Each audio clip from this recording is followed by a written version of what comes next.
The SitRep podcast is sponsored by Blacksite Studio, the creators of incredible pre-colored terrain. Whether you're looking for terrain in 28 or 15 millimeter, they have a wide selection just for you. No matter the type of game, Blacksite Studio has exactly what you are looking for. They have new releases all the time, and their catalog continues to grow. So the next time you're considering new terrain, jump over to Blacksite Studio, and you will find just what you need. Remember to let them know you heard from us. Blacksite Studio, the official sponsors of the SitRep podcast. You are listening to the SitRep Podcast, your home for everything related to modern wargaming. Whether it's reviews, rules analysis, play-by-plays, hobby time, or even gameplay videos, we will bring it all to you. And now for your hosts. From England, we have Ralph. From the Great White North of Canada, Chris. Our historical editor, Big Jim Oriskany, and G, both from the United States. And now, sit back, relax, and get ready for the ultimate ride into modern wargaming.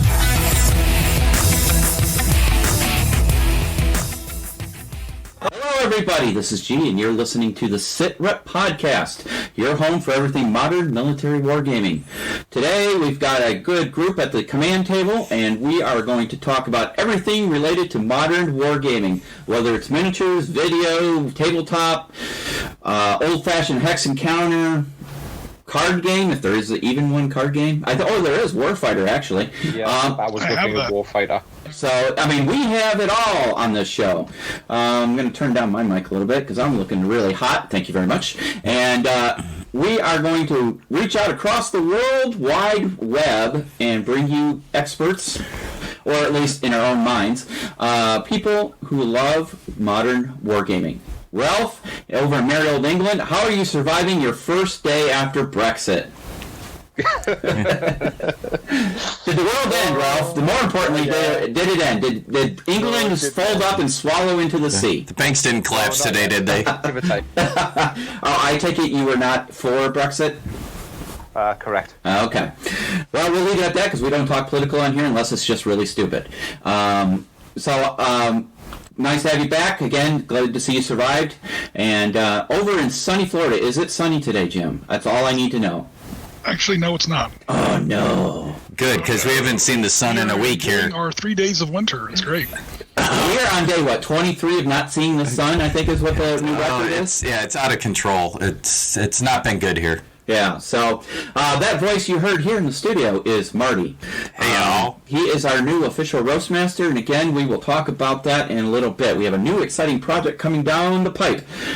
So as tradition here at the podcast, we'd like to kind of catch up with everybody at the table and see what they've been doing in the world of hobby and gaming over the past couple weeks. So, Ralph, why don't you kick us off this time? I did some Photoshop stuff, which I sent for you for the 13 hours, which you got a hold of, which was the unit sheet for the JRS guys. Yes, sir. It looks awesome. I updated my Spetsnaz one because the one I used for the Spetsnaz had the wrong logo in the background, so I had to put the right logo in, just me, my OCD. It had an Alpha Group logo and they're not the part of the GRU. Semantics, I know. I created a new one ready because I just received my FSB kill team. Nice. Spec there. So I got the full set of the FSB kill team, so I'm doing a unit card for them ready when I get those painted up as well. So just little bits and bits. Just playing with Photoshop, mainly. Getting used to using some of the new features in Photoshop 2020. Gotcha. Cool. Looks good. I do have one request for you while we're thinking about it. You know how you sent me the new template with the camera and the picture-in-picture? Yeah. I need one that's 3 cameras. You know, like when we're doing the workbench and we have 3 cameras up. I need a 2-camera and a 3-camera setup. That's fine. Thank you. It'll be two smaller cameras and 1 large one? No, 2 equal size and 3 equal size. You know, when we're scanning down on the workbench? Yeah, well, that's easy enough, then I'll get onto that. Perfect, you're the man. Alright. Jim, I know you've been churning out material left, right, and every which way but Sunday. What you got going on? I can't possibly know what you're talking about. No, so yeah, we've been doing a lot of stuff also for 13 hours, 13 days to 13 hours. We have our GRS figures now for the transit game pretty much complete. We've also done the same for 2 different variations of the insurgent counters, one-handed shooters and two-handed shooters, with a couple hundred possible variations therein. Obviously, we won't use all the variations, but we've got enough to where we can quickly build pretty much any size force we need to that we could conceivably use in the transit game. This includes our armored, I'm assuming they were armored, our armored, what were they, Toyota Land Cruisers for the GRS. We have vehicle pieces now made for them as well for our online transit game, as well as technicals for the militia in case they show up. I know they're featured briefly in the movie. I don't know how accurate that is, but we have them either way, whether or not we need them or not. So following up next, we have just a little bit of some civilians, some unarmed civilians to do, and then after that we'll do the actual map itself. And we'll be ready for a playtest because those rules are mostly already written. And the charts are all drawn up, so we're in pretty good shape for the transit game. Nice. We've also had some pretty good games of Valorant Victory. We pushed Valorant Victory now into the 1990s, and we did a part of the Battle of Mogadishu in Valorant Victory. We did that live online last week with my friend Dylan over in Australia. He played the Rangers. I played the Somalis, and we had a pretty good game where they had to reach a Black Hawk crash site.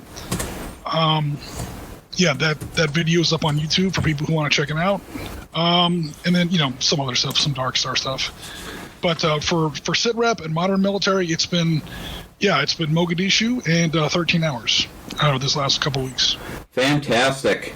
That is awesome news. I'm just updating the spreadsheet because I forgot to update it for us so we can keep those people who are counting where we're at hours-wise for the project. I think I need to go in there and add like 2 hours or so, but we should be pretty close. Yeah, I need to add How much do you need to add? 5.5 total for Outside of the present arms? Yeah. Okay. More? Okay. Yeah, that's what it took to finish up the bad guys and prime the technical that I'm working on and such. Then 2 hours for me, that would be for the two-handed shooters and technicals and vehicles. 2 hours for you? Okay. Yep. Hold up. Cool. Are we at one full day yet, or? Well, as of right now, we're at 34 hours. Ooh, we're a day and a half. Almost. Yeah. Uh-oh. Dun, dun, dun, dun, dun. We don't even have terrain yet. Pressure. Oh, no. So you guys know, if we do not achieve this in the 13 days... the ambassador dies? What? The ambassador dies. The GRS people die. Everybody dies. I got bad news for you. That's going to happen in the transit game anyway. But. Stop! That could make for a really boring miniatures game. Well, judging by how the Valorant Victory game went, I didn't catch all of it, but it looked like you were putting a hurting on your buddy. It was. It got very nasty. It's been up now for about a week, so no spoilers. It'll be 2 weeks by the time this goes live. Yeah, the Rangers did lose. What? Oh, he was putting a beat down on him when I saw it. When I played the Somalis. Wait a minute. Who was playing the Rangers? His buddy Dylan. Over in Australia. Oh, see, it's an Australian. He doesn't know how to handle American Rangers. Oh, no. I'm just kidding. I'm just kidding. Very well with Valorant Victory. He usually kicks the hell out of me. The Falklands game, he won that game like 80-20 or something. It was an absolute rout. Wow. And he had the British Paras in that one. So he's usually good with Australians in Vietnam. British paratroopers in the Falklands, and then today. So he usually plays like the elite side in Valorant Victory. He's actually pretty good with it. Just this time, he got a sniper, a Delta Force sniper popped up out of nowhere and, shot up a squad of my Somalis. So I don't know. I just got lucky with a couple assaults. Now, the reason we kind of bring that up is we are using some of that Somali particular scenario rules in the 13 hours to 13 days scenario as well. So it's kind of a tenuous connection, but if you think about it, in certain thematic concepts, there are similarities between the two. You've got an American force that's pretty high level operators starting out in vehicles, although not the correct vehicles. They're not neither an armored Land Cruiser or a Humvee is exactly what I would call a combat vehicle. Trying to drive through a city in chaos, trying to get to a point where other Americans are in deep trouble.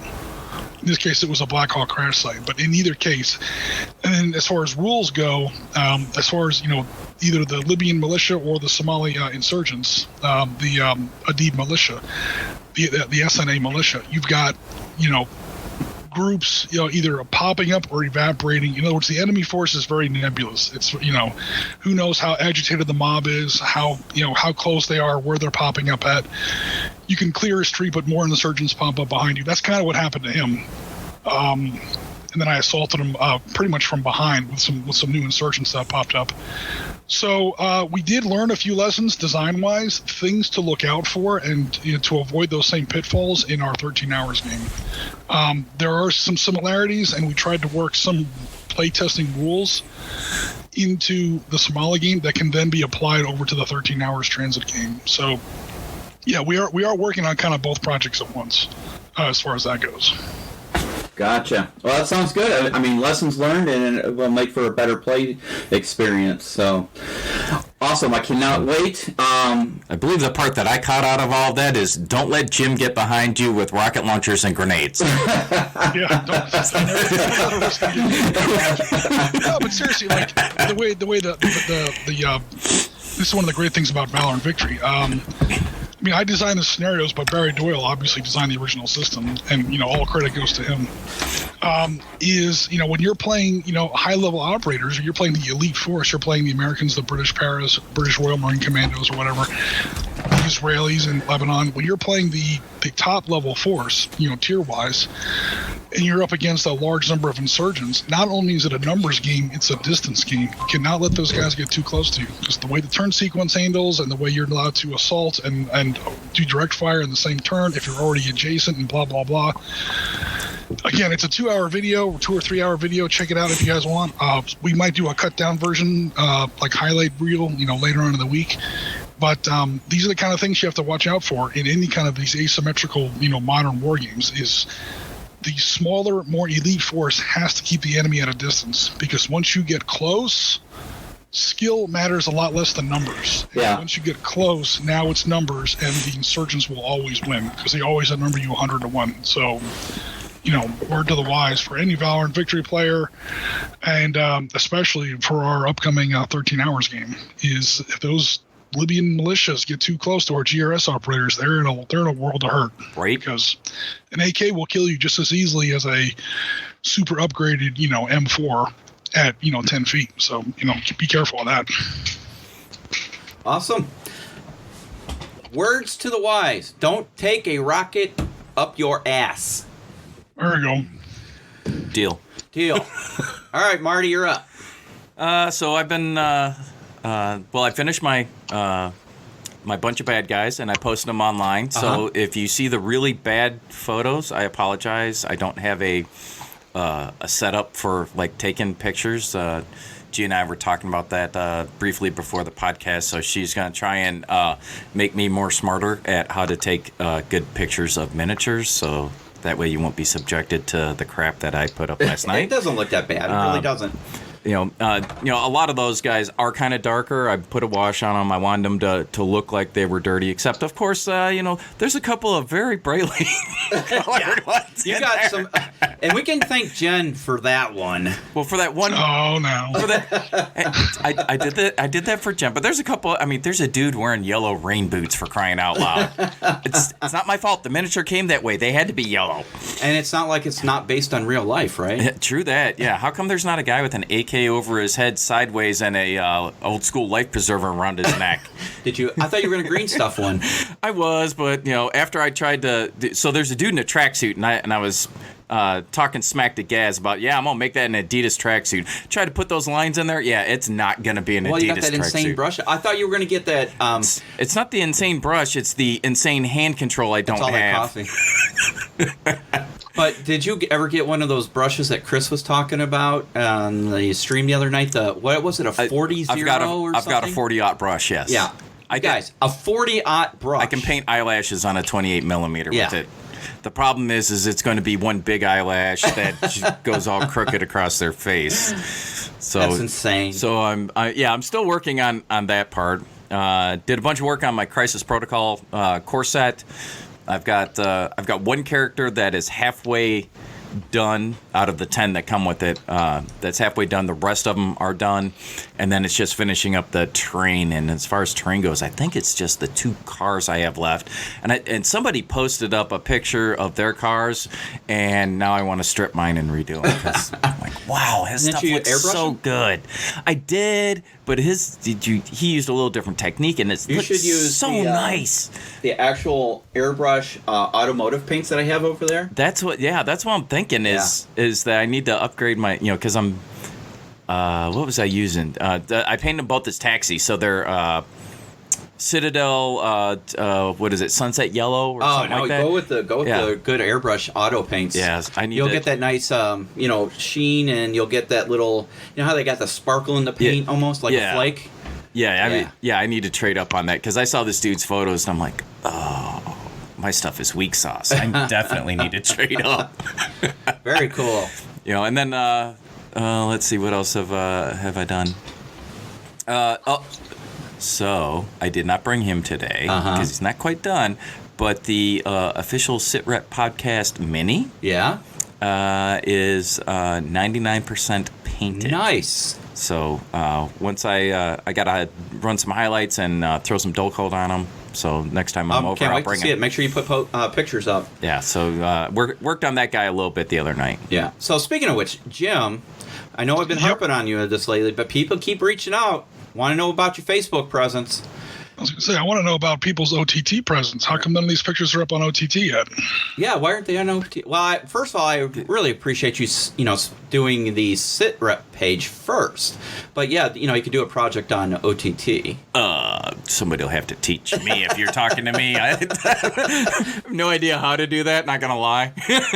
But, Risk Skinny's historical gaming page group, you could have your own group on Facebook where you could talk everything historical gaming. So, just trying to lure me to the dark side. Okay, all right. It doesn't have to be a personal page. It could be just a gaming group page. And it can be private members. You don't even have to open it to the public. So, that way you'd have a way for people to reach. Because unfortunately, as it is, Facebook is kind of the communication go-to these days. So, just keep that in mind. That's why I never know what's going on. That's why you never know what's going on. All right, so. He's the historical guy, not the current guy. How's that? Oh, look at that. I'm there for you, Jim. Okay, so in our world, we've been working on the GRS. I think I got them pretty much done. We're working on the baddies. We'll do that on the next stream.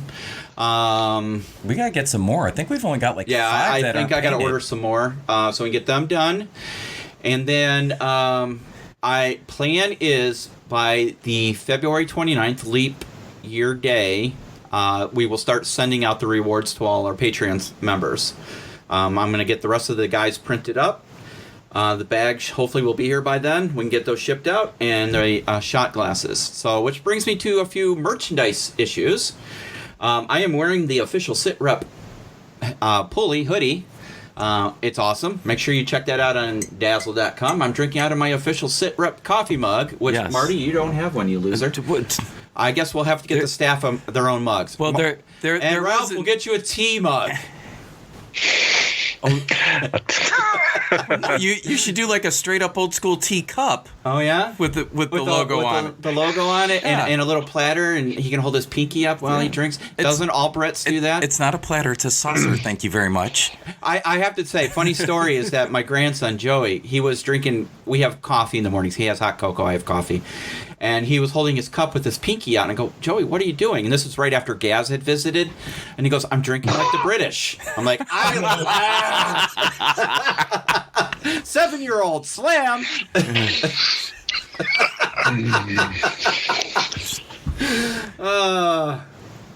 Trying to Out of figure the out, mouths of babes. right? I'm trying to figure out, does that make Gaz a good influence or a bad influence? I mean, I Which don't is know. funny because I never saw Gaz do that, so I don't know where Joey got that, but it was funny.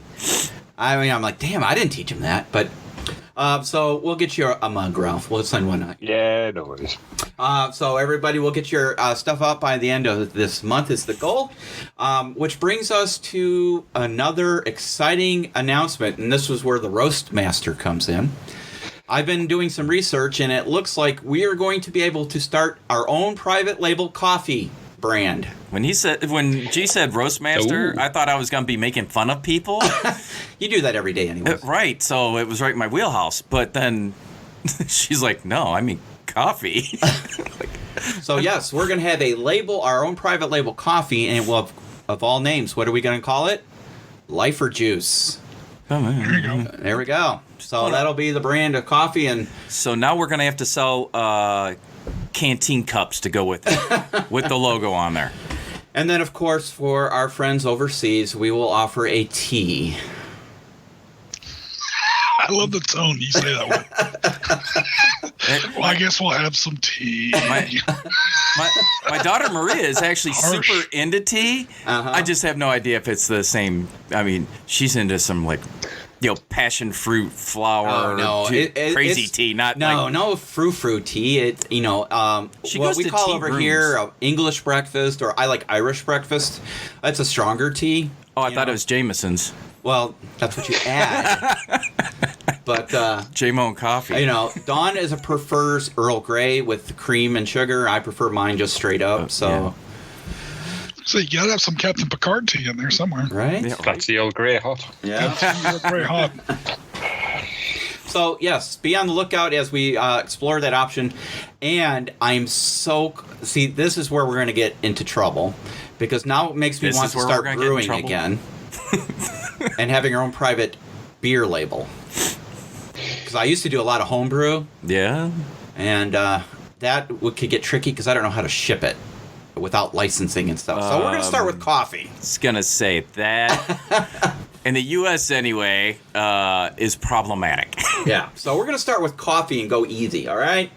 So If suddenly Gianna disappears from the sit rep team, we know she's in the highlands of Georgia with Uncle Jesse somewhere, with her moonshine still, watching out for the federal agents. That's right. for the Back in- revenue, The agents. revenuers, yeah. Oh, speaking of Elliot. which, Elliot Ness is looking for you. All right. Him and his Untouchables. so hobby-wise, outside of that and my crazy ideas of expanding the label, I've been doing some research on my next purchase of a firearm. God bless America. Dawn, it's not my fault. I didn't do it. So, as you may or may not know, I was with Marty at a gun store one night, and I saw an 1872 Remington Rolling Block Yes. rifle sitting on the shelf, and I went, "Ooh, I got to have that!" So I bought it. It was a really inexpensive rifle. Now I know why. Because I did can't shoot research. it. I haven't shot it yet because I can't. Because it's an Egyptian rifle. It was a Remington rifle made on a contract to Egypt, and it shoots 43 Egyptian, which is not made anymore. That's a weird caliber. It is, isn't it? So Yes. I can get reloads, but I don't reload ammo. And yeah, with a gun that old, that could be problematic. Yeah, because you have to use black powder in it. So it's probably just going to be a collector's item. I can still find 43 Egyptian once in a while on some of these websites, but it's like $8 a round. Yeah, you got to mortgage a box of it. Yeah, It's crazy. So we'll see. But which led me to, because I had bought boxes of 4570 because I thought it was a 4570 rifle, but it wasn't. So I am now going to buy a Sharps 1873 Quigley Down Under rifle Dear in Lord. 4570. I cannot wait. It's going to have the Nice. sight and everything. We're going to be out there shooting like a half mile away. It'll be grand. Okay, you're going to shoot a half mile off that giant ladder site. No, it doesn't have the ladder side. It has the. You know that's a movie, right? No. It's based on a real thing. That was 45-100 they used or 110. That actually shot that far. So Yeah. we'll see. I can get it in 45-70 or I can get it in 45-110. But if I do it in 110, I'm probably gonna have to reload. I was gonna say, don't get 110. Yeah, You'll so never we'll go find ammo 45-70 for because it. it's commercially available. But yeah, I always wanted a Sharps rifle, and I'm going to pick me up a Sharps rifle. So that's been my hobby time. I was going to say, how much is that? Roughly. You don't need to know exactly. $1,400. It's just a drop in the bucket. So It's a big bucket. yeah, and then lastly, Right. for hobby time, Jim, I collected 5 more games for my Avalon Hill collection. Oh, there we go. And then Warlord Games had a sale last week or week before on the Rourke's Drift set. So, but then I saw a link to the Rourke's Drift Collector's Horns of the Buffalo set that wasn't on sale. And I'm like, well, if you're going to do it, you might as well go all in. So I bought the collector set. It's awesome. I know, I've been looking at some... I was looking at one old... Is it Avalon Hill? Gunslinger. I think it is I Avalon have that Hill. game. We should play that on a stream sometime. Jim, I can was you put looking that on when you're, can you recreate that for ease of play? I can create almost any Avalon Hill game if you send me the game, or like I don't have the game myself, so I'll have to get some documents. Well, I'll tell you what. I will send We can you a talk about copy. I have Okay. copies. We'll send you a copy. Because I was looking at it, and I was looking at it on eBay and going, nope. It's not that expensive. You can find it It for is. rather inexpensive. It just depends on. Some people are ridiculous about Avalon Hill titles. They're like super rare. Like Circus Maximus. I saw some guy super rare, $150 punched, and I went, "Are you insane?" Not if it's already punched out of the sheet. No. I saw something this past week, actually. Was it this past week, which was really good? It was on Sarissa's Facebook page. Uh-huh. I know it's got off topic. Someone had the Spartacus board game, yeah? Oh yeah. And, the arena. They'd taken the Sarissa arena, Uh-huh. the Yep. 28 mil, and put it around. So the board? fighting bit for the board. Yeah, so the nice. fighting bit for the bit, and they'd taken the Sarissa one, coloured it and everything, and put that so it looked like when you were moving the minis for the fighting, you were in the Roman arena. Damn, why didn't I think of that? I'm gonna have to order that now. Have you played Spartacus, Marty? I have not, but that's Oh a my super God, it's a sweet great idea. I'm thinking We about have- that in my head, how that would I used to go. have Gladiator. I wish I hadn't got rid of it. I'm going to order a new copy of that, but Marty, Spartacus is an amazing game. It's a fun night. There's bribery, backstabbing, fighting. Yeah, it's not really I played that game a bunch of times with Justin over my trips over to Ireland. Uh-huh. It's not really a tactical, like, No. No. this is the actual sword fighting in the arena. That's in there, but it's much more. You don't play the gladiator as much as you play the Lanista of your Ludus. Yeah. Pretty much, you're the business owner, and you like buy and sell and trade, and they lose in combat. You're actual gladiators, but And you do betting and stuff. It's a great game. I mean, it's Yeah, well, they did that one right, I have to say. Yeah, we'll have to fire that up one Yeah, night. it's a lot of fun. All right. So, well, I'll say would Gunslinger really be modern gaming, or does that? No, it's not. It's just not. I've It's got to. Old West, but Yeah. you know what? It's my passion in life outside of modern gaming. Anything Old West. Hence the gun. Yeah, I was looking at. Sometimes we could do that on a Saturday, Jim. Okay, Yeah. I'll stream whatever. Just you guys Yeah. let me know. We can do that as a Saturday game. So Saturday's free for all. So Saturday's usually Darkstar. yeah. Well, I Which is haven't been definitely invited not to play modern that gaming. yet. Yes, you. I'm not even getting into that. You were invited into Darkstar. You were invited into HK Ops. No. I'm not even- Speaking of slippery HK slope. Ops, when is the next episode? Can we look forward to? I'm trying to get a hold of my players. Okay. Well, if you need a new group, I bet we could get a few people together. We are looking at sometime in February, but we're it's when we can get a Sunday where everyone's available, Right. or at least most. Yeah. The idea of getting all 5 of the people together at once is that's just not how a role playing game works in the modern age. Yeah. But if I can get like 3, at a certain Sunday. It's just even that's becoming challenging. So yeah, we'll see what happens. Cool. Really looking forward to it. I really enjoy those streams. It's nice for anybody out there who doesn't catch it while it's live. Everything is always recorded and posted up. You can find it on Twitch for so long, and then it's usually on YouTube as in the archive, so you can see it. And then Jim usually does a really nice re-edit on some of the stuff. So, he'll go back and edit it for time and just content and everything, so it makes it even a more enjoyable viewing. So if you miss it live, you should always see it live because it's always fun to hear the interactions, but you can catch it after. So make sure you guys are doing that as well. News-wise, Ralph, there's not much going on right now. No, there's not. A couple of things. For anybody that backed the Kickstarter last year and I'll just bring it up because it's on one of my many lists. Kickstarter. It was the one set in the It's from Lock. Is it Lock and Publishing? Could be completely wrong. Knowing me, I probably am. Let's have a look.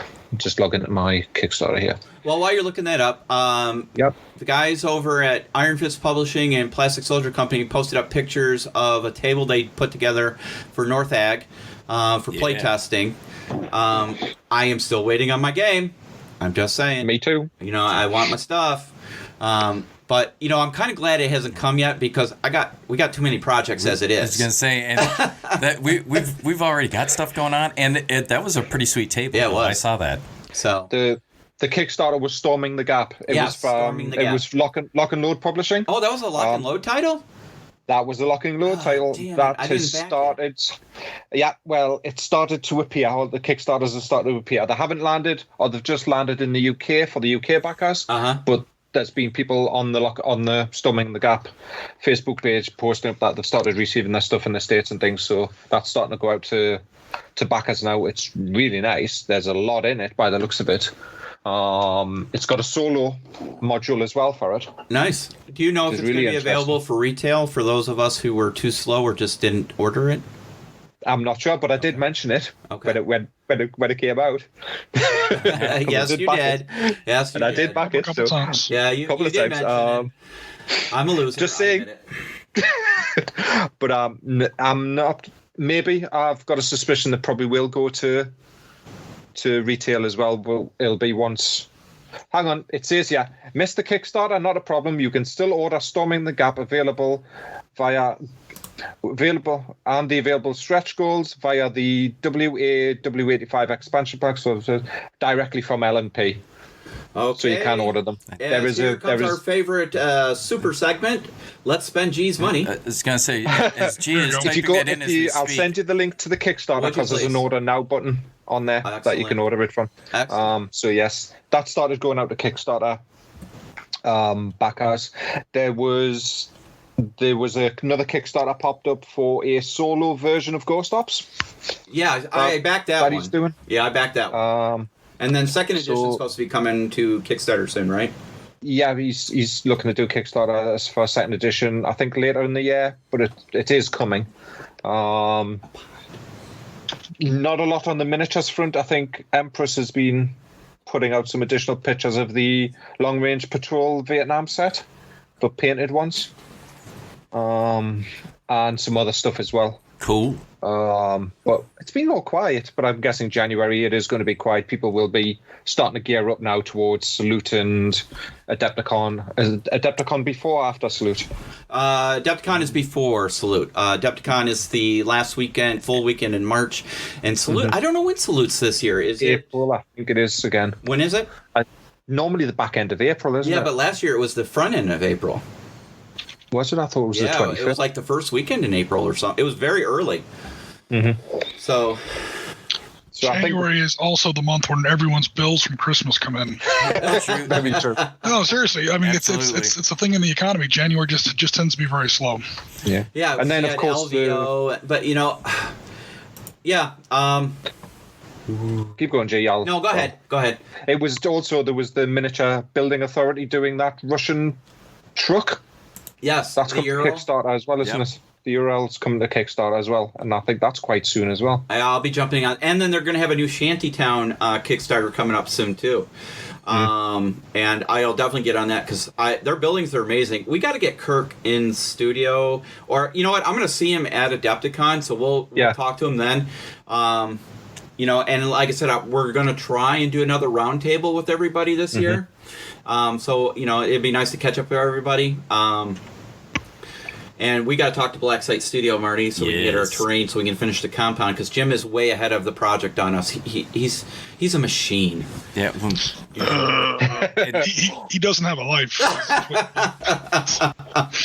Well, I'm about to not have a life because I just got accepted to Purdue University for my master's degree, and it's an accelerated degree. Thank you. And so I have to have it done within a year. So, yeah. That'll really put a cramp on my So what I just heard is I have to do a 4x8. So what you going to be studying, myself. What's that? What are you studying? Nurse Leadership Executive. Nice. Yeah. Nice one. I hated my master's when I did mine. Yeah. So yeah, Smarty's going to be taking up the mantle and doing the table and terrain. Yeah. So we're going to need some terrain to show up that it can work. I mean, we do have the compound or the actual building that we're going to use from Sarissa Terrain. You know Yep. What do they call this? The ambassador's residence. Yep. So. You know, speaking of which. And because it's a 2-story building, but the building we need isn't 2 stories, we can use the second story as like the guard residence or one of the other buildings. So exactly. So that gets us started on buildings, but we do need like 24 feet of. I'm messaging him right now because I keep walls saying and I'm gonna gates. do it and I forget. So let me get this done while we're talking. And we'll need 2 more buildings. Right. So keep talking. So I was just thinking about it. So we've got the technical. Do we have any good guy vehicles yet? Oh no. Hey, so we should probably do that because those Toyotas. Because we're gonna. Dang it! I gotta go inspector now. Because everybody's spending my money. So technically, we're gonna need 3. Stop. Because there was one at the ambassador's residence that they left in, and then there's the 2 that the GRS took over there and then came back in. We need 3. Yeah. I think they're sold out, aren't they? I can just make sure that both of those blow up on the way there. That way you don't have to buy them. I'm actually trying to save. Everything is sold out except the pickup truck. I've only got one SUV here, otherwise you could have. No, that's all right. I will find some. A diecast. We can go diecast if we want. Go diecast. It might be quicker and simpler. Just head to like Dollar Store or one of those and see what you can pick up in the scale. Yeah, that's a good idea, Ralph. I'll kind of keep an eye out now that because I didn't know what G had here already, and so we'll have to take a look in. If in doubt, always go diecast, especially cheap diecast. Yeah, right. Yeah, dollar store. Here you go. It may not be perfect, you can always just but take it's it $1 apart and spray. Take it apart to give it a different spray because they'll often be quite shiny. So I've seen people do that where they grab the diecast, unscrew it, strip it, and then just spray it, and they look fine. Yeah, I've seen some that have done essentially the same thing. Although I don't know that they were that detailed about it. I think they just taped off some stuff, primed over everything that was there, and then sprayed it the color they wanted. So is there anything else that we want to spend G's money on? Yeah, well, seeing as how G stepped away, we can go ahead and do that now. Hey, G, you don't mind if we buy a tank, do you? No. Okay. I don't mean there's all that resin. I mean a real terrain tank. from Empress. Yeah. They do. There you go. Empress makes one. Yeah, we've decided we're gonna buy the entire Empress line of terrain. You don't mind, do you? No. Okay, good deal. We'll need. Here comes the bill. Yeah, we'll need 2 sets and have one of them delivered to my house. There was a guy that I saw on one of my local gaming pages, and he's like, "Hey, who wants to help me put together 60 pounds of the best modern gaming warfare terrain ever?" and he's laid out a picture, and it's like the entire floor of his living room covered with Sarissa stuff. I'm like, ooh. And then I figured out, hey, this guy lives like 3 towns over from me, so I hit him up. Be like, All right, so we need to find a source for vehicles. Son of a biscuit. yeah, we need some vehicles. It's true. Cheap toy store. Seriously, have a look at the toy store. You might pick stuff up. Yeah. But yeah, we can do that. There's for other vehicles you could use as well. I've seen it done. Is the Walking Dead terrain set? Oh, I have those. Ooh, yeah. So that gives you some technically damaged technicals and stuff. I think you can get regular vehicles from them too. Yeah, I think you can. Yeah. I'm looking up Mantic right now. Yeah, that's awesome. Yeah, Mantic's got some Could good stuff Black there. Site be used for some of the terrain as well? Or Oh yeah. Most of that we're gonna. Okay, I got to do one thing at a time. You guys are putting me in 20 different directions. And you're the proud owner of a tank. I bought a tank. Yeah. Who's paying for it? You are. well, You the said to tank spend your money. the tank shows up after the 28mm Nimitz class aircraft carrier, right? That would be cool. Do you think we get Black Site Studio to make a carrier? You usually I put an addition on your garage. You park it next to your car. It's like that big. Well, I do have that third bay. I was gonna say you would need a 12-foot trailer to haul it You around. know what? That would be the perfect excuse to build that standalone garage that would become our gaming headquarters. And we could put remote control aircraft on it. Nice. In all seriousness, it would be 19 feet, about 8 inches. That would fit my 1,098 garage. feet is the length of a Nimbus class aircraft carrier. Divided by 56 is just under 20 feet. That would fit my garage. It would, but you would have to You put could out a literally like trailer go out trying fishing to, in it. trying to get it. Oh yeah, hey, there you go. I wonder if you need a special permit for that. Right? That's if the phalanxes are functional or not. If they are, then you probably need a permit. Well, you know, they're kind of picky about that stuff. I don't know, maybe if we took it Deary to me. Texas, it'd be good. But the Black Site tanker is quite a large piece of MDF. So What else do we need from Black Site for the compound? I said 24 feet of wall. Swimming pool. 3 gates. 3 gates. Well, we have 1 gate. Well, we'll get 3 gates anyways. Do we have a gate? Yeah, they're in the compound. It's all in there. It's in there. Turn it. It's in there. It just shows the building. I know, but if you look at the backside, that's the walls. See those?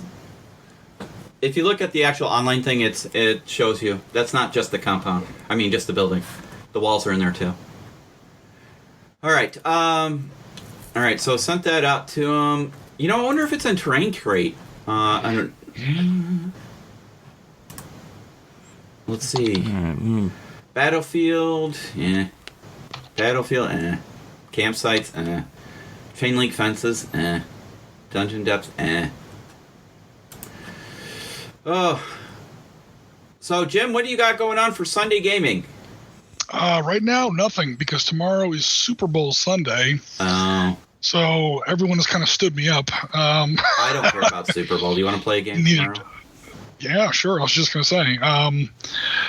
Tomorrow was going to be like, I don't know. I mean, Unless you're taking a break. No. I've already had a break, and Gaz covered for me. The whole SeaWorld thing.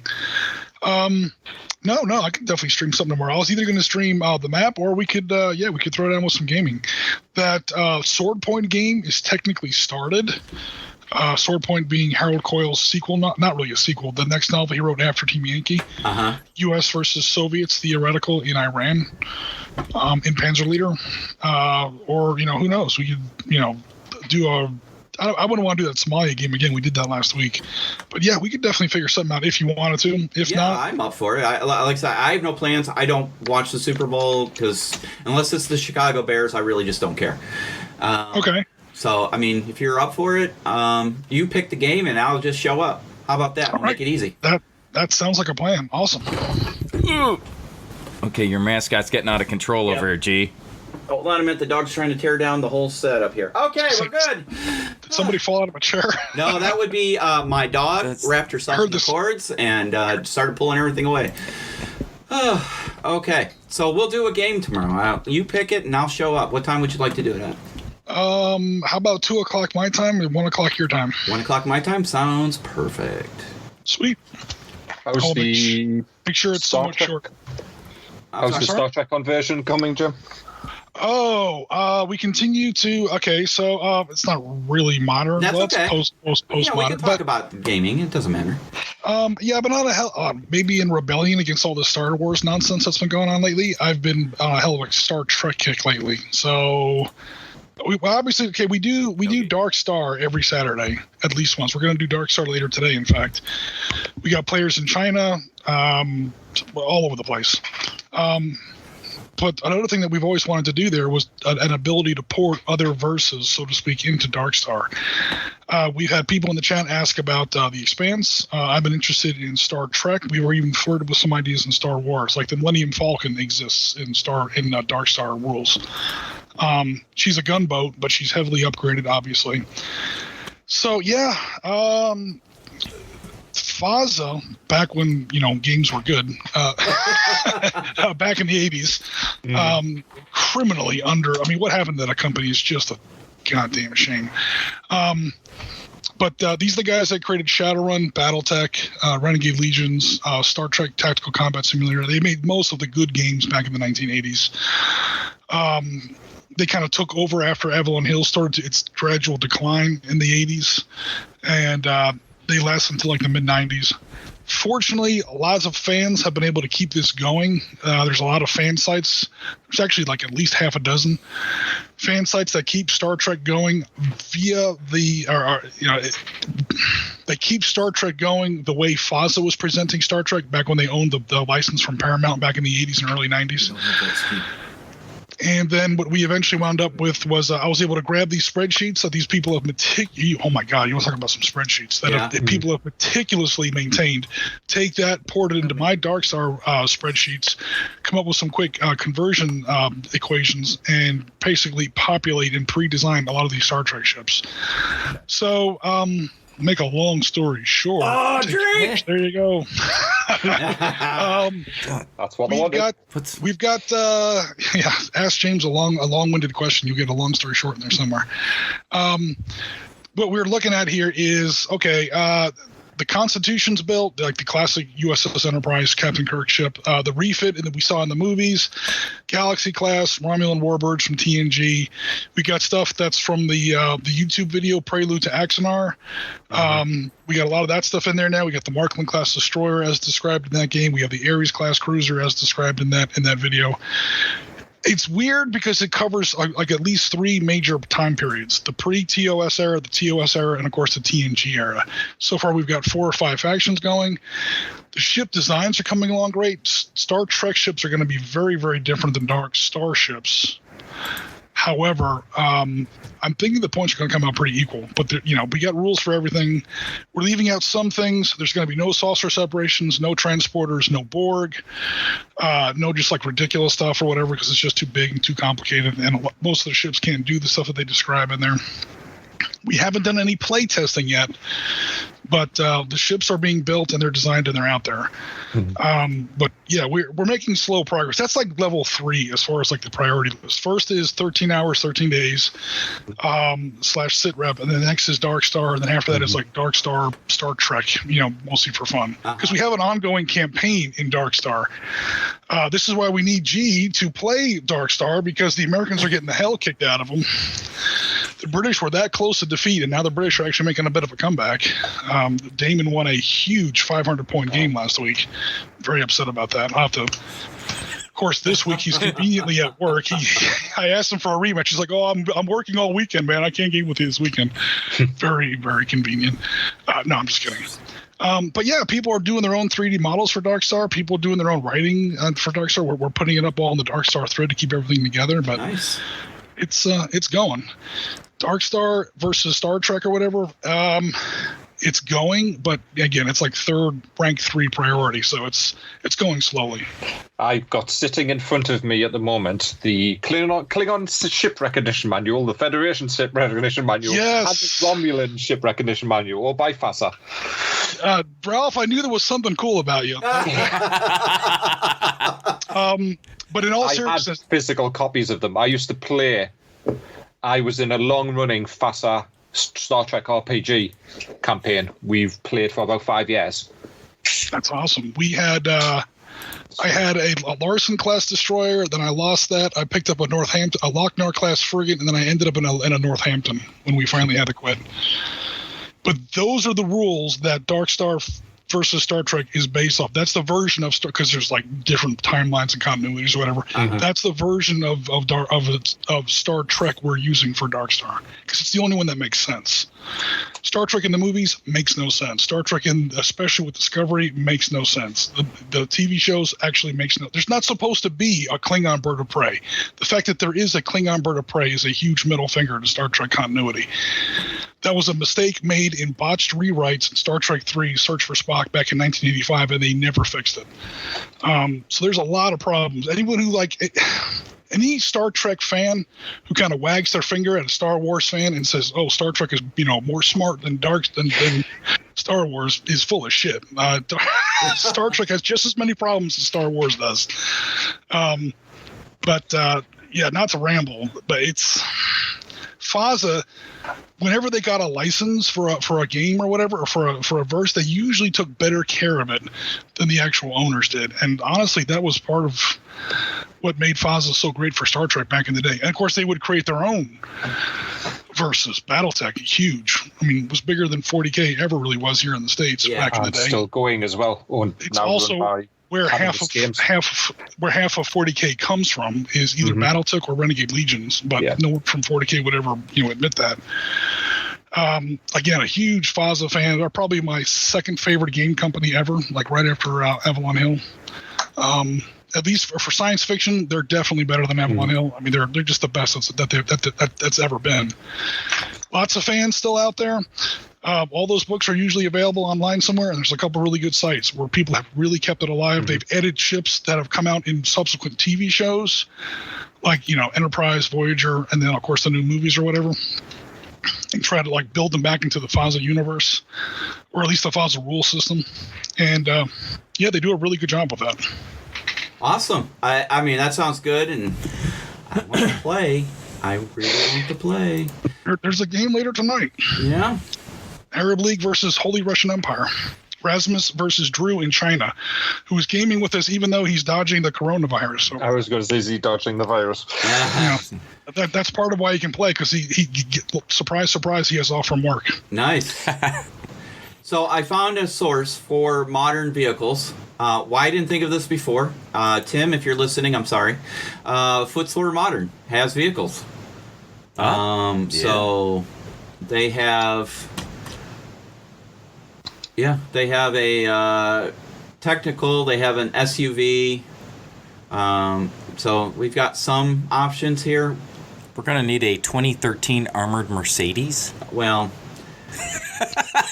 it's not exactly a Mercedes, but it'll do. Okay, well, we'll just paint the Mercedes emblem on the front, call it good. They got a limo.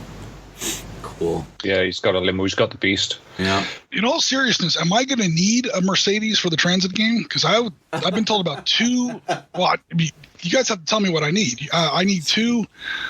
I've heard two Toyota Land Cruisers, but that's the GRS. Was a Mercedes involved in the trip back? Or? So the GRS, actually, one of the vehicles they took there was a Mercedes. So they took a Mercedes and is that in the movie or in the actual historical record? Well, in the movie.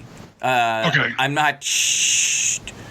No, in the historical record, because there's photos of it sitting under the car park that it was all jacked up after the attack on the actual annex compound.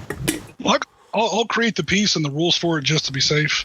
And then also Gaz, during his stream on Wednesday, he was asking about the UAV. Was there a UAV involved in either the Transit the way there or the way back? Does anyone know? So they make mention of a UAV being on station, but it was never armed and it was never used. I mean, No, it was used. They did some a UAV, information gathering with it, but it never made it back to them, did it? UAV that they saw what was going on, and it seems like at one point they were actually communicating with somebody, letting you know there were some bad guys coming. But that's is all the support they got. Well, and it never really made it back to them. It made it to the responders. Yeah, and that's some weak ass shit. It is. I wasn't gonna say it on the stream. Well, for game purposes, I was like, the game is not going to have any hidden counters or anything like that. So I was trying to think of a way to. Now, Force on Force has a rule called the Show of Force rule, where you buzz insurgents with a military aircraft, and even if you don't release any weapons, it forces a certain number of insurgents, depending on how you roll, to flee the area because they don't know it's unarmed. It affects their morale, and they're like, "Holy crap! Yeah. They've got a fighter jet running down my street." Yeah, and they buzzed it, and of course you kill no civilians that way, you cause no collateral damage, but at the same time you neutralize a large number of insurgents. That was the only thing I could kind of think of for a UAV, actually having a game purpose. Now, if we wanted to get a little more technical about it, we would have to introduce hidden units and forces, which we've experimented with. You remember from our Vietnam games. Yep. And the UAV could help with that, but I don't know if I want to bring that into this game, because this game is going to be way too complicated as it is vis-a-vis insurgents. No, we don't have to worry about that. I don't think part. we need to address the UAV at all, because for the guys on the ground, it really didn't do anything for them. Right. Yeah, that's kind of... Yeah, it didn't really play a role. It was more visual for the command staff, if you will, back home. It played no real part in what was going on the ground. It was piping data to some Air Force base in Italy, wasn't it, or something like that? Yeah, and back to the DoD. Yeah. Okay.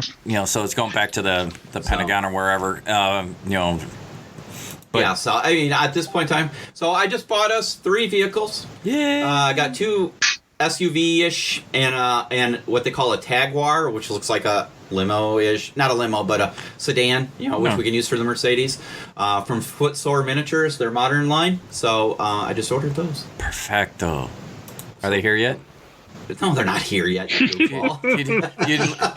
didn't get them like Uber delivers or something? Well, Tim, if you're listening, I'll message Tim and go, Tim, I need him now. Yeah, so we'll go with that. These STL files look okay. I'll have to check them out. A lot of good stuff going on. Right? Yeah. I'm trying to think, is there any other thing we want to talk about today? I got so much stuff to talk about, and I just don't know if this is the forum for it. Ralph and I, if you guys weren't here on last episodes, we talked about the state of the industry as a whole. I was interested in getting your input on that as well. We basically said there's a lot of consolidation going on. Like Fantasy Flight was getting rid of their PC games, and their Star Wars Destiny card game was going away. A lot of the card games and stuff, it seems like they're consolidating. A lot of the smaller companies are going away and consolidating. Do you think this is advantageous to the modern genre, or is this going to be a hindrance to the modern genre? I almost feel like it's that market correction. We have all that growth, and all of a sudden people are oversaturated, and now we're seeing the consolidation like we've seen in other industries. Consolidation meaning less companies? Yeah, less companies, less offerings, because it was like everybody and their brother was making a game for a while, and I think you get to the point of oversaturation. And I mean, you look in our storage areas, we have games we've never played. That you're like all about getting on the bandwagon, and then it sits there. Like I still have Test of Honor still in the wrap. I have not even opened it yet. So there's just all kinds of games. I mean, we played Mythic Pantheon a handful of times. Love the game, love the miniatures, but it's like you get one game and something else comes out. I mean, I've got Joan of Arc sitting here. I haven't even played it yet. We looked at it the other night. That was it. And you got the good Joan of Arc set. Yeah, so that thing is epic. I mean, I've got The Walking Dead sitting on a shelf. Yeah. And I got everything in the Kickstarter when it dropped. And I hear that one. Absolutely everything. I paid a lot of money for that Kickstarter, and it's still sitting on the shelf. I've not touched it. And we have obviously we have the Kickstarter version of Walking Dead as well because we were at the boot camp for it, and it's a great game. It plays really good, just like Pantheon does. But then it's like you only have so much free time, and us here obviously we're working on projects to bring you guys more exposure to different things and get people into modern gaming. But at what point do you think that the market do you think it's oversaturated? Now people are like, whoa, I can't do this, I'm going to pick one game or a couple games to concentrate on, and that's affecting the industry? In gaming in general, or specifically the modern? We'll say gaming in general. I mean, I can speak a lot less for gaming in general. I mean, my game, we were just talking about it. My favorite games are Panzer Leader 1971 and Files of Star Trek 1983. So I'm not exactly, the guy who goes out and buys a bunch of Kickstarters. Yeah. For modern miniatures, I don't think it's I don't know much about the gaming market, but it's very difficult to have a modern miniature game for a specific thing. Like, okay, outside of things like Vietnam, like no one's really going to come out with a modern miniature game just for the Gulf War. That took 100 hours. Or Day of the Rangers. Now, Day of the Rangers is going to be a supplement for something like Force on Force. Modern warfare, by definition, it isn't about tech. It's about limited warfare. They're short, they're small, or they're not always short, but some wars have been going on for 30 years. But they're supposed to be limited in scale. They're as short as possible, at least when First World involvement comes in. You want to be in, you want to be out. If you're in there for more than a year, you've already done something wrong. Iraq, Afghanistan, Vietnam were my examples there. Gulf War 1991 is the positive example. But can you really come out with a title, a gaming title for, Uganda War this, or Mozambique War that, or Cylon Insurrectionist this? It's not going to happen. What you're going to come out with is people with a line. You're going to have things like Skirmish, things like Force on Force, things like, Ultra Combat Modern, where it's like, there's a system, here we go. A small number of them, maybe 3 or 4 is plenty. A couple companies, a couple systems. This handles modern war in general, and then people start publishing supplements and miniatures for that. So as far as consolidation goes, I think it's okay for moderns. Its effect on the overall gaming market, it might be good in the long run, but in a destructive way. In a what's his name? Ultron, the big purple guy from Marvel Comics or whatever. Thanos. Sorry, where he literally wipes out half the universe to make it's terrible. But games, that there's been so many games and people's attention spans are so short that in order to compete, these games have to get simpler and simpler, and forgive me, dumber and dumber. Yeah, I agree. And a lot of these games I hear are just so, popcorn games are fun, but Jesus Christ, how many do we really need? And no one has time or effort anymore to invest in a deep, crunchy game. I'm not saying that if you take out half the gaming market that you're going to see a revival of this other stuff, but I don't know. Maybe you would, maybe you wouldn't. I honestly don't know. Well, I think that with modern gaming, it's you're looking at primarily asymmetrical warfare in a non-linear, non-contiguous battlefield. So it's unlike previous war. I mean, there's not a front line. It's not two armies, Napoleonic style, where you're standing up huge armies across from each other and just trying to butcher each other with whatever technology you have available. So there's, it lends itself to being a system versus being scenario based. The scenarios will come off the system, but you're not going to have, as you said, Jim, you're not going to have the Iraq war game. You're going to have a system, and perhaps the Battle of Fallujah is one of the scenarios. That's cool. Perhaps running down Raw Irish to try and survive running through Baghdad and Sadr City is one of the scenarios. But you're not going to have Iraq the war game. We did that in real life. Turns out we're not real good at that either. I think that to your comment about the games getting shorter and shorter, with the new, especially with new offerings. I'm a new guy to this genre, if you will, and I've seen that a lot. And the one thing I would say is maybe those little short, simpler games are what brings people into the bigger, crunchier games once they get a taste for it and they're like, hey, I like this and maybe I want to do some more, and I've already got some minis and some terrain that would work for it. So it could go either way on that. We used to use, in fact, we still do once in a while. We used, believe it or not, Axis and Allies isn't just a board game. They had an old 15mm hybrid hex encounter and miniature game. Right. Super simple, super easy, and I use that to recruit into Panzer Leader. The problem is, and again, it just seems that I could be wrong. It seems that these smaller games have taken over, and it's not the designer's fault. It's like they're trying to respond to the market. There's Agreed. so much out there. There's so much out there that you can't publish a 150-page rule book and expect people to buy it. Not if you're trying to. I mean, I did it for Darkstar, but I'm not taking money for Darkstar. I'm not trying to sell it or whatever. If 5 people play it, it's a success. You can't do that in business. You have to, sell to a whole bunch of people, and you have in the way the market seems today. In order to sell to a lot of people, it has to be 2 or 3 sheets of laminated cardstock or something, and some 6-sided dice. That's your box. Yeah, that's a little light. Yeah. It's normally like an 8-page rule book, isn't it? With certain gaming companies, that's what you get, and you get a lot of fluff with it, and charge an extortionate amount of price. And I think that's part of the problem.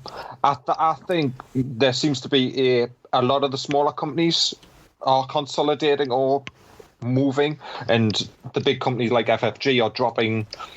No offense to everybody, but are dropping the things that they perceive are not profitable. Mm-hmm. Because at the end of the day, that's what they want. They see gaming as a way of making a lot of money very quickly, especially if you've got a specific IP. I think many of them are trying to concentrate on their core lines, their core products. Yeah. Mm-hmm. Yeah. Oh yeah. So, it's a difference between when gaming is a hobby and when gaming is your business. Yeah. yeah. Right. Once in a while, people be like, "Oh, you should take this to Kickstarter." I'm like, "Hell no! I never want to make gaming a business." All respect to people who do it. I like gaming. I don't want to turn gaming into a job. I mean, sit rep aside, even that's never a job. It's like something fun to do, with friends. I don't ever want to, accept money or take money or something like that, because, and this goes to the points that Ralph and Marty are making, is that as soon as you becomes like, oh, this is a job now, my kids have to eat, I have employees, I have rent, I have, business taxes. Right. As soon as it becomes a business, your whole mindset changes. You can't publish what you think might be fun or good. It has to be what's going to sell. What's going to sell now, because it costs me X amount of money to even publish this or produce this. You have to produce it and publish it, because there's physical components in there too. Yeah, and that's it. And I think part of the issue, or one of the things I said in the last one, was the fact that the behemoth in the room being Games Workshop, and it's a behemoth, when they announce their profit, their figures, and people look at that and go, how much, from their IP, granted that's been built over a large period of time, the core customers that they've got. Yeah. I think it shocked a lot of people, and it was like, and a lot of the companies like Asmodeus and people were like, they did what? Why aren't we doing that? And I think that's where some of the ideas of removing some of the, shall we say, the fat, as they would call it in business, away from the business. Yep, they're but also, I think FFG was sold at the same time. Yeah. To new investors, and it was the new investors that probably went, no, we need to, do X, Y, and Z to this. And I think that's where those cuts came from. And I think it had a knock-on effect with certain people. Well, here's the problems I see. First of all, talking about Asmodee FFG, they were sold to a hedge fund. And we know what happens when you get sold to a hedge fund. If you're not profitable, you're gone. Yeah, they pare you down to the parts that are essential, and then sell you off again. Yeah, even though Star Wars Destiny was a somewhat popular game, I bet the profit versus cost ratio was not in the parameters they wanted, so they're like, we got to cut it. This is another huge point I wanted to make, and whenever GW gets brought up, I so want to make, and this goes to exactly what you're saying about Destiny, G, is there are 2 major ways to measure market share, and we run across this at my day job, is you could do it by wallet share, or you can do it by what they call mind share or customer share. Yep. And wallet share is easier to measure. You come out with a quarterly earnings statement, boom. $4, yeah. We made X amount of money and we're done. congratulations, GW. Your numbers are friggin' padded because you're selling stuff. Oh yeah. I mean, a Land Cruiser in that game costs what, $100 or something? I mean, their miniatures and their figures are so expensive. So again, if you measure it simply by dollars, yeah, GW is always going to wipe the floor with everybody because their stuff is so expensive. Yeah. If you try to measure what the market share, mind share, whatever you want to call it, customer share, in number of players, a card game. I mean, how much does it cost to get invested in a card game? Magic notwithstanding. I mean, compared to GW, Yeah. Now, the problem that we face in some of the other things I do or whatever is that it's a lot easier to measure dollar share because it's literally a quarterly earnings statement versus how many people are really playing these other games. It's a lot tougher to measure that. Now, at the end of the day, it's a business and dollars are what counts. So I understand that part as far as like the hedge fund angle or whatever. But I think some of these other companies shouldn't get too discouraged too quickly when they see this monster earnings statement for GW come out and it's like they're making how much money compared to how much money we're making. Yeah, but you might have a lot more customers than you think. The problem is your customers are spending $3 or $4 or $10 or $20 to get invested into a game. I mean, how much does it really cost to get a serious 40K army going? Yeah, exactly. Yeah. Well, and GW also has some inertia, if you will, that they're a 40-year-old company. So they've got a lot of time to develop. And they've had their bumps along the way. We all know that. But literally, they are getting generational customers now. Where it's kids, and all of their big competition back when there was competition has fallen by the wayside. Yeah. Haas is pretty much toast. Avalon Hill is part of Wizards of the Coast, part of Hasbro, part of. Yeah. They're not really a huge game company anymore. Palladium, back in the old D20 days, coming out with Robotech, was very big in Asia. A lot of this stuff is not as big as it used to be.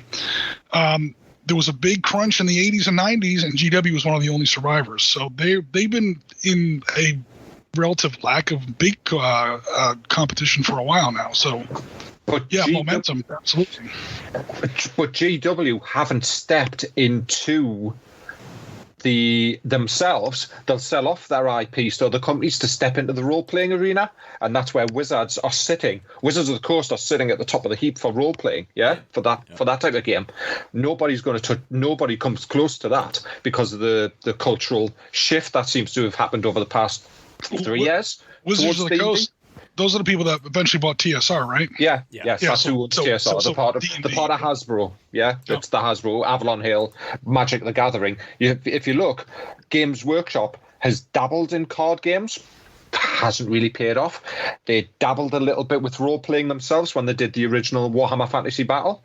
Then they sold that off to Crucible 9. I think it is. And we were talking about Star Trek and FASA, Star Wars, Dark Star. Whatever happened to Battlefleet Gothic? Yeah, exactly. Went away. It seems like the community keeps it alive, but they don't want to touch it. Well, it seems like GW's strategy is we're going to bring a game out, whether it's a reissue or a new game. Like all of these sets that they put out every year, starter sets. They only make so many. Build up the hype. You got to get it. Everybody buys it. They sell out. Now they're not maintaining more stock. They've made their, their share. Then they move on to the next. That's why they're successful, is that they've concentrated essentially on two lines. If you take Lord of the Rings out of it, it's fantasy and sci-fi. So that's all they concentrate on. And then they're sitting on that license as well. They're sitting on the Lord of the Rings license. Right. Yes, they produce little bits now and again, but it's normally produced through the Forge World, isn't it? And it's not sort of, it's on their main page, but it's probably produced. But you got to look at it from the level of interest. The level of interest in Lord of the Rings ebbs and flows. True. Movies come out, everybody wanted to play it. Movies have gone away, time has gone away, Hobbit's gone away. Now that the Lord of the Rings TV series is going to be coming out on Amazon, I bet you'll see more products. But they concentrate on their two primary things, 40K and fantasy. I heard that they're bringing old fantasy back at some point, which is great because I liked the old fantasy stuff. I didn't really play it, but I did like the look of it. to me, that was fantasy, not this Age of Sigmar garbage. Age of Sigmar garbage is essentially 40K before they knew how to use a laser. So, Yes, it is actually. Yeah. It's like Pathfinder and Starfinder are technically the same universe. Centuries apart, right? Yeah. So, but they do what they do very well. Yes, you know what it's like? It's like they are the Ferrari of gaming world. You pay a premium for their models. They're not crappy models. I've seen better, but their quality overall is really good. And you're paying for the brand name. More than the gaming experience. It's an easy game to play. Anybody can play it. Honestly, if you go to a GW store, they get you to come in and try a test run. And there's a lot of kids that go in there, so they have a great marketing strategy. That's why it works. They have a retail support. They have play support. They have reignited their community support, whereas before they were standoffish for years. And that's when we were seeing them being hesitant about releasing their sales numbers. Remember, Ralph, a couple of years back, they weren't releasing anything as far as information because they knew that their market shares were dropping. So they re-engaged the community, and they're doing everything right. They're supporting Adepticon big way. They supported LVO. I'm not sure if they're doing anything for Gen Con. I don't know if they're doing anything for Origin, but Adepticon started out as a 40K tournament. That's how Adepticon started. It was a 40K tournament. So they've come back in big ways on that. UK Games Expo they're supporting. So I think they're a major sponsor of UK this year. So they're doing what's right. And the unfortunate thing is they've been around. They have enough capital now that these other companies just can't compete with. So unless you can find a niche and support it and continuously put out, because people have the habit of wanting to buy newer things. You play with something for so long, you get bored. I need something new. Smaller companies just can't put out materials fast enough. So it goes to where people are going to play the most. People are playing 40K more than anything else. So, of course, more people are going to play it because they have people to play it with. Here's one for you, just a quick thought. Do you think that with Asmodeus FFG stepping into the Marvel franchise, being part of Disney, that had an effect on Destiny? I'm going to go with yes, maybe. I think part of the Destiny thing is, again, maybe the cost of production versus the profit margin wasn't where they wanted to be. But I also think they ran out of ideas. Right now, yes, there's a canon of Star Wars. We have some material, but I think they pretty much ran out of new cards to make. Because Dawn has 3 shelves. 3 shelves worth of Star Wars Destiny crap here. I'm looking at it, and I don't think there's any more characters or things you can come up with, honestly. Well, this, not to open up another can of worms here, but as far as what happened with Star Wars and the sequel trilogy is, and this has less to do with gaming, although it affects gaming, what you're talking about, no new models, no new ships, no new the sequel trilogy was noticeably bankrupt in coming out with new stuff. As much as we all hated the prequels at least come out with a bunch of new stuff. New ships, new land vehicles, new races. All 3 of those sequel movies had different versions of X-Wings, same ships that we had in the Return of the Jedi, and different versions of TIE fighters. Once in a while, they come up with a new version of a Star Destroyer. And, okay, whether or not you like that in the movie or not, that's almost a separate issue. But as it specifically impacts gaming, there wasn't that much new stuff that was brought out. I mean, Attack of the Clones was probably the worst Star Wars movie ever made. But as a gamer, it opened up a huge chapter in land-based Star Wars combat that we had never seen before. It was just different kinds of walkers and rebel commandos.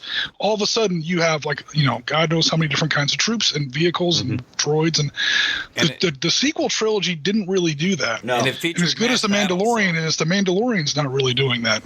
So as far as if you're a game company and you want a Star Wars license, what are you making for new product? Yeah. I think what's good an army of baby Yodas. I mean, that's no, it's not going to be an army of baby Yodas.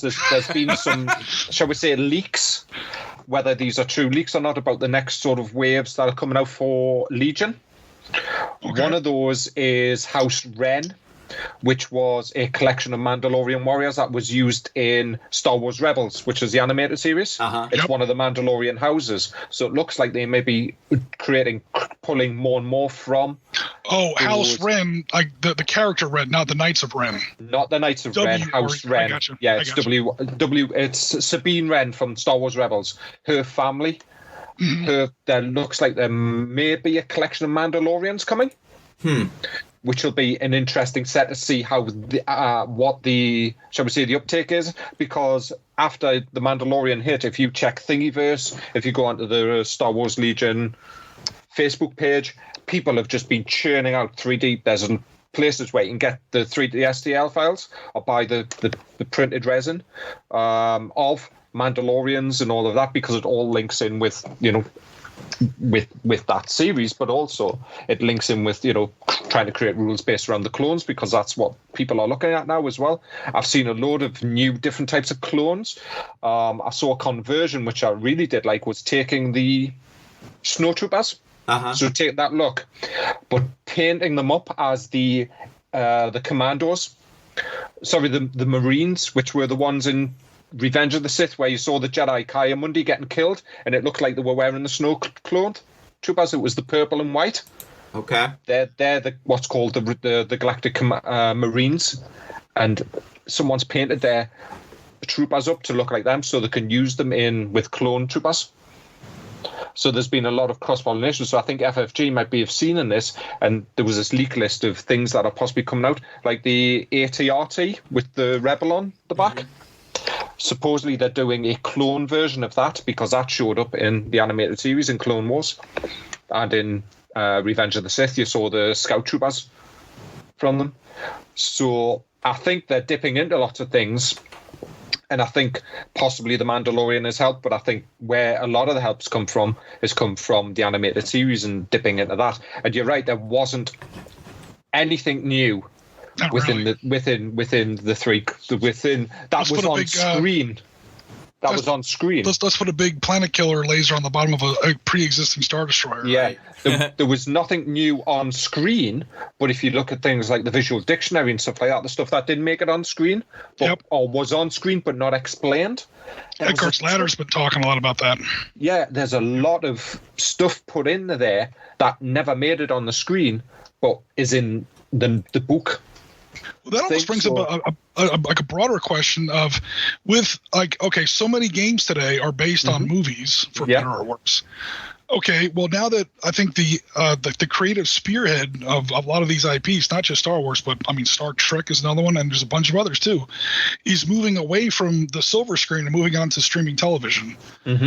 Is games based on streaming television going to be better in the future than games based strictly on movies? Like you were mentioning, the Lord of the Rings series is coming out, Star Trek Discovery. The opinions on that might be divided, but at least there's new ships in it. And like you were saying with the Clone Wars TV show, like most of the good stuff in these big series seems to be coming out on TV rather than on actual movies, full feature movies. Yeah, I think the thing was especially with like Lord of the Rings and maybe the Disney shows in a whole, shall we say, call it Disney shows as a whole, which would be Star Wars and Marvel. There's bits in there that can be pulled out. It's looking at what is there or what is coming, and looking at, shall we say, what's happening with streaming as a whole and what's being produced. Within the last sort of 6 to 8 months, one of the big ones was, of course, The Witcher. Yeah. Now, The Witcher got dumped into not only a very, very, very well put together, excellent video game series, but it's also got a role-playing game created. Which you're being not quite Michael Moorcock's Stormbringer. Yeah. Polish legends. There you go. That hit, and I can't see how you would do that as a miniatures game, but it has been done as a board game, and as video games as well, and a digital video game as well. They took the board game, which I think was an FFG one, I'm not sure, and put it out as a digital board game as well. And also, speaking to Gianna's point earlier, where the movie comes out, or the movie trilogy comes out, and then it fades and it comes back or whatever, streaming TV series, I think streaming TV has more of a longevity. Like, if you have 2 or 3 series of seasons of a given series, will quote unquote last longer than a movie, or maybe 2 movies.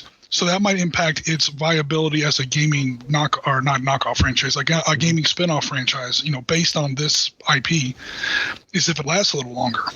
If I'm an investor and I want to put money in something, I don't want to invest something that's going to be in one movie that's going to get a terrible Rotten Tomatoes score and poof, it's all gone. And literally, how long does a movie last nowadays? 2 weekends? 3 weekends? Yeah. Seriously. I want to put it in a streaming TV series that's going to last at least 2 or 3 years. Yeah. Well, it depends on the franchise, though, doesn't it? I was going to say, assuming it doesn't do a Stranger Days. Well, Jim, or season 2 just shit the bed. But thinking about Walking Dead specifically, because God, is that show dead yet? No pun intended. But I mean, the show went on for how many seasons? But the IP for season 13 now, and it's game is out there. Either you're going to be dead by this time in post-apocalyptic times, or you're going to find a freaking cure. How many different? I'm sorry, I'm going to go on a rant. Never mind. Continue. Well, see, Drill Instructor G, that's another one of our segments that needs to come back. See, I'm gonna go ahead and refute that, because I would like to think that I would survive that long, but there's no freaking way I'm the guy that's coming up with a cure. But the interesting thing about The Walking Dead, though, is the fact that last year, is it Robert Kirkman, the creator of the comic? Yeah. Comic book ended. Yeah, last year, because he's bored. He got to a point where he says that's the end of the story. Yeah, that's it. But you've got HBO. Is it HBO? No, it's AMC. Yeah. Is it AMC going? Oh, we'll just keep going. No, we'll keep going. We'll have a spin-off. We'll have a spin-off until the tit's dry. Well, yeah. They're pulling a reverse Game of Thrones. Game of Thrones, they ran out of novels because the guy just got lazy, and he hasn't come out with a new novel. But there's supposedly still more novels coming. There's one left, I think. Yeah, 1 or 2. And meanwhile, we got the comic, the graphic novel guy for Walking Dead. It's like, okay, it's seriously over. Stop making more. Well, so in the Game of Thrones situation, though, that may have been a really smart move on the author's part, because he already had the books out there, which we're doing however they're doing. Then the show came out, and his book sales went through the roof without having to pick up a pen. So why pick up a pen?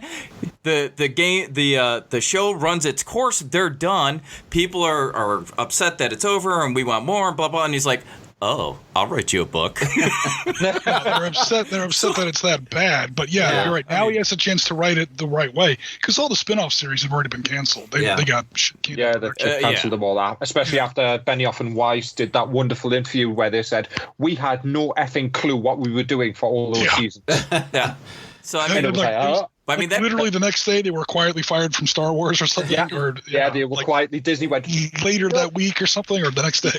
Yeah, but I mean that plays right Game to of the Thrones, author. That's an interesting one. It is Game of Thrones, and how are Simon?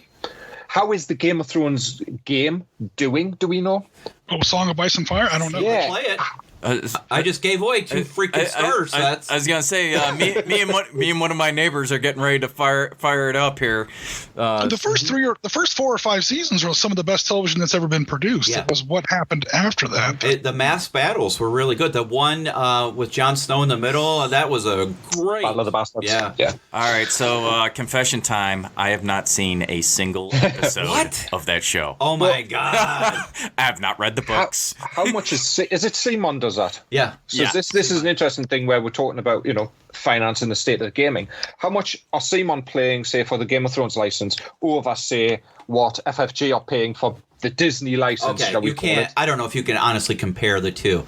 Or how much is Games Workshop paying for Lord of the Rings, especially now with Amazon churning out the TV series, which is going to cost Amazon paid $500 million? Well, it's his family that owns that IP stuff. Yeah. It's part of his estate. Well, here's the thing. You think about it. Knowing GW, they went in with their licensing agreement, said for 10 years, this is what we're going to pay.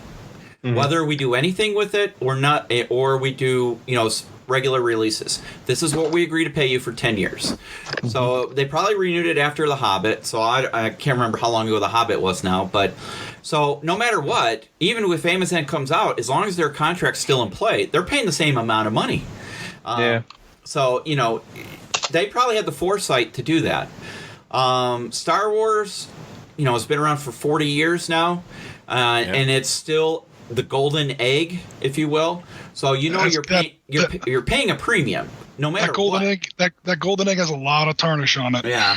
Well, from a fan. A lot of tarnish on it. But there's a lot of diehard fans out there that will eat up anything Star Wars. There are. I mean, it is what it is.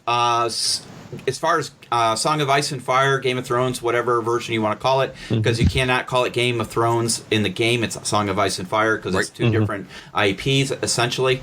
It's not a big license. Yeah, it was in its heyday, but now that the show's over and the last season was a tragedy in some people's eyes, I'm assuming CMON is just playing out whatever they've paid for it, and it's going to die.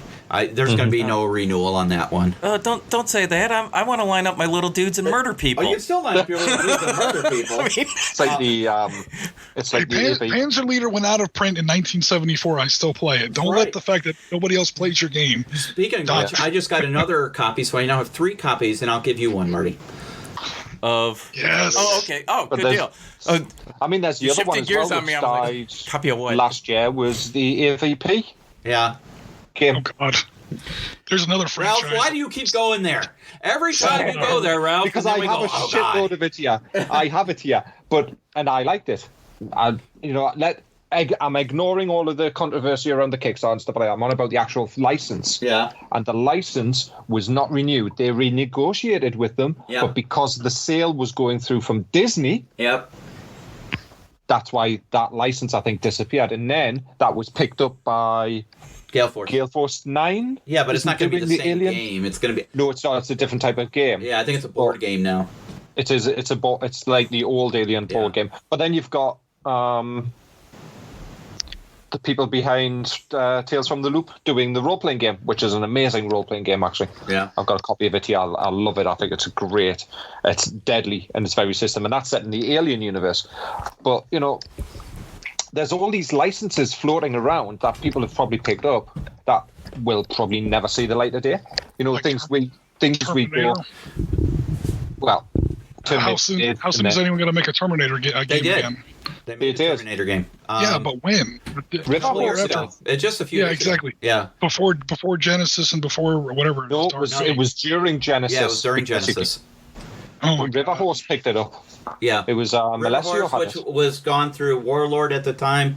River Horse, I don't think it did anything spectacular. I never played it. I mean, Alessio is a really great guy. I know him. He was very excited about the game, but honestly, his most successful game today outside of Kings of War has been My Little Pony RPG. And possibly the Dark Crystal Labyrinth game. Okay. Board game. All right. I'm going to offend 90% of the British audience and everybody in Europe. Uh-oh. What the hell? Okay. Labyrinth is the stupidest movie I've ever seen in my life. Oh, no. It's got David Bowie in it. So what? He's a singer. Big deal. All right. He looks like a child molester in that movie.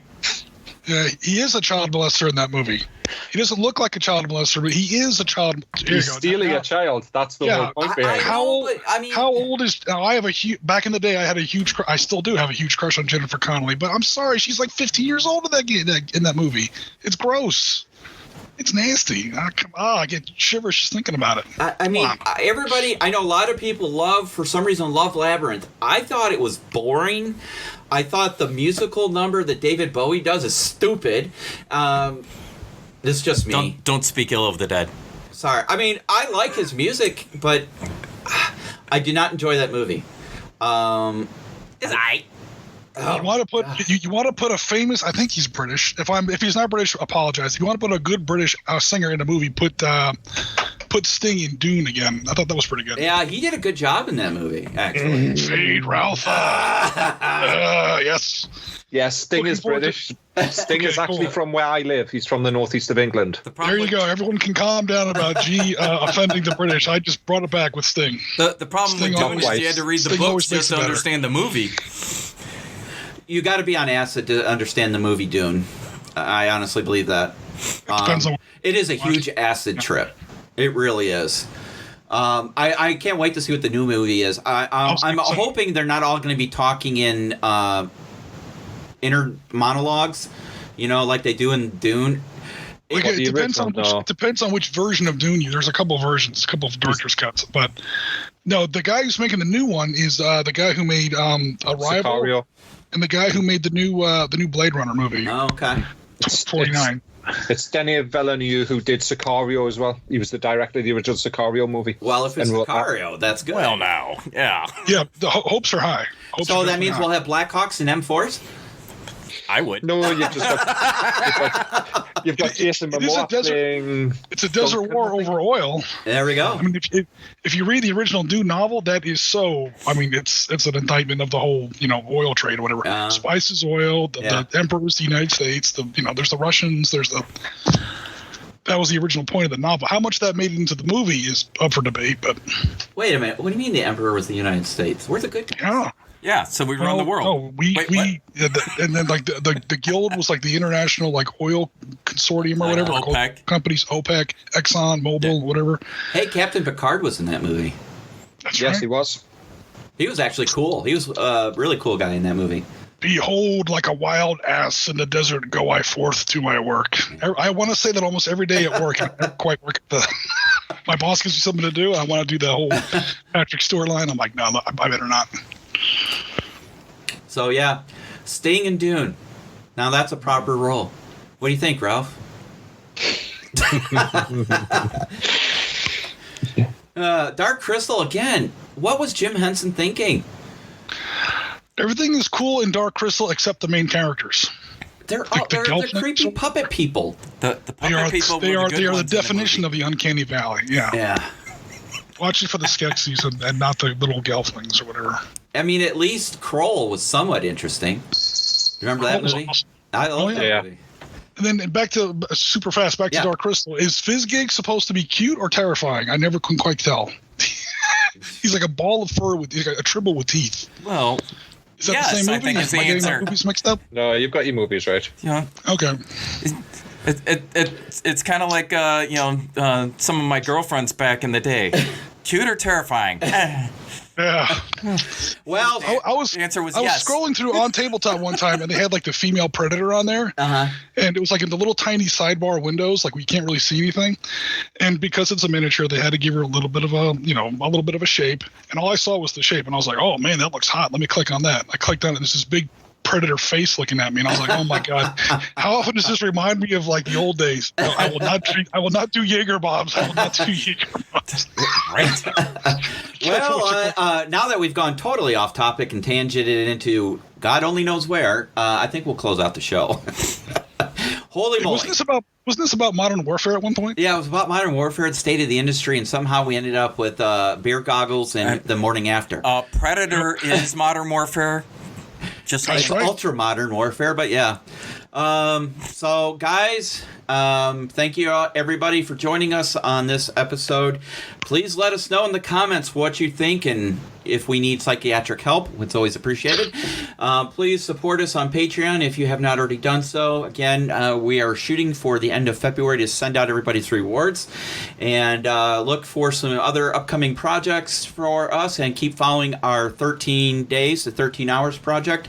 We're getting close to be able to start kicking off some gameplay on the transit games here shortly. And make sure you check out our streams Sundays, Thursday nights. Gaz pops in and out occasionally as well. Also, another announcement: we're going to be updating the U.S. studio to a new studio. We're going to use our studio space downstairs.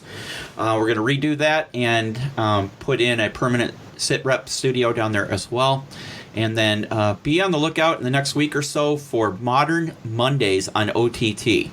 So I'm going to be doing some news pieces or an article on Mondays regarding Modern. So be on the lookout for that. And in the meantime, this is G for Marty and for Ralph and for Big Jim Oriskany. We want to wish you guys a happy gaming week, and we will see you next time. Take care.